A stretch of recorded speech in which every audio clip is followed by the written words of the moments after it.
చింతకాని మండలం నరసింహపురం గ్రామంలో నిన్న అకస్మాత్తుగా వచ్చిన మంటలు ఈ పంట మొత్తం దగ్ధమైపోయింది. మొక్కజొన్న పంట నరసింహపురం నుంచి మొదలుపెట్టి చింతకాని ఎంఆర్ ఆఫీస్ కాలనీ వరకు ఉన్నటువంటి మొక్కజొన్న పంట ఏదైతే ఉందో మొత్తం పూర్తిగా దగ్ధమైపోయింది. రైతులు మిషన్లు రాక కొంత లేట్ అయ్యి చివరిగా మొక్కజొన్న పంట పట్టించుకొని కుప్పలు వేసుకున్నారు.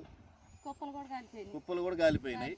పెద్ద ఎత్తున ఎకరానికి సుమారు 40 నుంచి 50 క్వింటాలు పండించారు. పక్కనే ఉన్న కౌలు రైతు వాళ్ళు 3 ఎకరాలు కౌలు తీసుకొని ఇక్కడ ఇరిపించి కుప్పలు పోసి మిషన్ పట్టించుకుందాం అని అనుకున్న సందర్భంలో ఇట్లా మొత్తం కాలిపోయింది. ఈ ఒక్క రైతే కాదు, ఇక్కడ నుంచి అక్కడికి పోతే సుమారు ఒక 20-30 ఎకరాల్లో పంట మొత్తం దగ్ధమైపోయింది. సిపిఎం పార్టీగా మేము ప్రభుత్వానికి అధికార యంత్రాంగానికి విజ్ఞప్తి చేస్తూ ఉన్నాం. రైతులను ఆదుకోవాలి. వాళ్ళు కౌలు తీసుకొచ్చుకొని పెట్టుబడి ఎకరానికి ఒక 20 నుంచి 25,000 కౌలు పెట్టి ఇచ్చేశారు. పెట్టుబడి ఒక 50,000 రూపాయలు అయింది. మొత్తం వాళ్ళు 75,000 రూపాయలు పెట్టారు. ప్రభుత్వం వాళ్ళకి ఎక్స్గ్రేషియా ఇచ్చి ఆదుకోవాలి. అధికారులు వచ్చి సర్వే చేయాలా. మరో పక్క ట్రాక్టరు ఒకటి దగ్ధమైపోయింది. కుప్పలు ఉన్నటువంటి ఏదైతే కాలిపోయిందో ఆ రైతాంగాన్ని ఆదుకోవాల్సిన బాధ్యత ఉంది.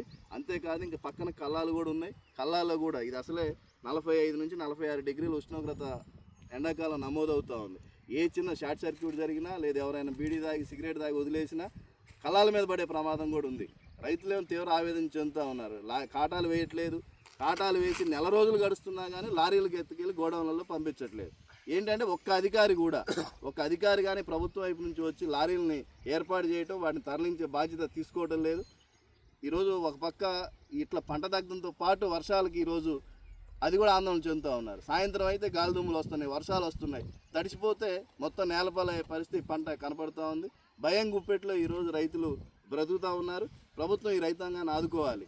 వాళ్ళకి మొక్కజొన్న కాటాలు వేయించడానికి, దానికి గోడౌన్లు తరలించడానికి లారీల బాధ్యత ఈ ప్రభుత్వం తీసుకోవాలి.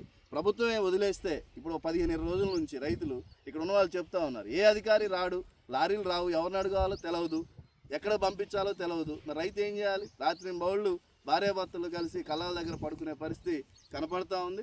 ఈరోజు మేము ప్రభుత్వాన్ని డిమాండ్ చేస్తూ ఉన్నాం. తక్షణం అధికారులు ప్రధానంగా మన నియోజకవర్గంలో మదర్ నియోజకవర్గంలో ముదిగొండ, చింతకాని, బోనకల్, మధిర, ఎరుపాలెం ఈ 5 మండలాల్లో పెద్ద ఎత్తున మొక్కజొన్న పంట రైతులు పండించారు. ఈ రాష్ట్ర ఉప ముఖ్యమంత్రి మా స్థానిక శాసనసభ్యులు బట్టి విక్రమార్క గారు ఈరోజు మదర్లో సమీక్ష సమావేశం అధికారులతో నిర్వహిస్తూ ఉన్నారు. దాంట్లో ప్రధానంగా ఈ ఎజెండా చర్చించాలి. రైతులు మొక్కజొన్న ఏంటి, ధాన్యం ఏంటి, ఆ కొనుగోలు కేంద్రాలు ఏంటి, రైతులు పడుతున్న ఇబ్బందులు ఏంటో కూడా ఈరోజు బట్టి గారు దీని మీద సమీక్ష చేయాలా.